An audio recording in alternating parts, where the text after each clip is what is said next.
Imagine this. You're standing in the bustling city of Shanghai, vibrant yet overwhelming.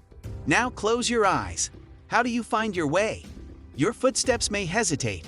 You may even fear your next step. But for millions of visually impaired individuals, this isn't an exercise. It's real life.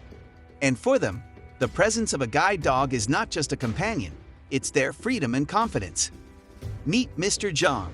Like many in Shanghai, he lives in a high-rise apartment in the bustling area of Pudong. However, Mr. Zhang is blind, and every step outside his door can be filled with uncertainty. Recently, he made a life-changing decision. He applied to have a guide dog. Little did he know, this journey would not be easy. In most parts of the world, guide dogs are welcomed with open arms.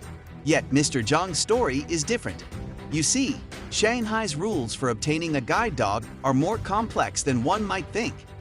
One of the biggest hurdles? Getting the consent of every single neighbor in his building. Imagine the surprise. He lives in a building where pet dogs are common, yet somehow, the essential guide dog he needs for daily life requires 100% neighbor consent. Now let's pause here. Why such strict regulations? According to the neighborhood committee, they're worried about potential complaints. But is that really justified? We're just following the guidelines to prevent conflicts. After all, guide dogs are large breeds. They could be seen as a risk to some residents. But here's the irony. Guide dogs are among the best trained animals on the planet. In fact, becoming a guide dog is no small feat. The training is rigorous, spanning months of careful, specialized exercises. They're trained to ignore distractions, focus on the road ahead, and safely lead their visually impaired handler. Let's take a closer look at this training journey. Most guide dogs begin their path at just 13 to 19 months old when they arrive at special schools. Trainers select only the healthiest, gentlest, and most focused puppies. Those that don't meet the strict criteria are dismissed early on. Those that remain, however, go through a journey like no other. First, they're taught the basics, with trainers using positive reinforcement to build reliable responses. Over time, the training grows more intense.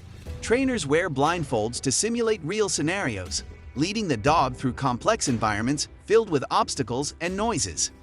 These dogs learn to guide their human partners through parks, rural paths, and bustling city streets. And when they finally pass, they're matched with their new owners. For Mr. Zhang, this was supposed to be his chance to experience this partnership firsthand. But despite meeting every requirement, he's told that every single neighbor must give consent. As if his life, his freedom, is tied to the approval of those around him. Some might argue that safety is a concern. But guide dogs are specifically chosen and trained to be calm and patient, qualities that make them exceptionally safe even in crowded areas. These dogs live to serve and help. They become the eyes, the confidence, and the safety net for those who can't see. For someone like Mr. Zhang, a guide dog would mean regaining independence.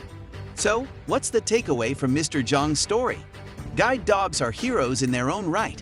They enable, empower, and sacrifice for their owners every day.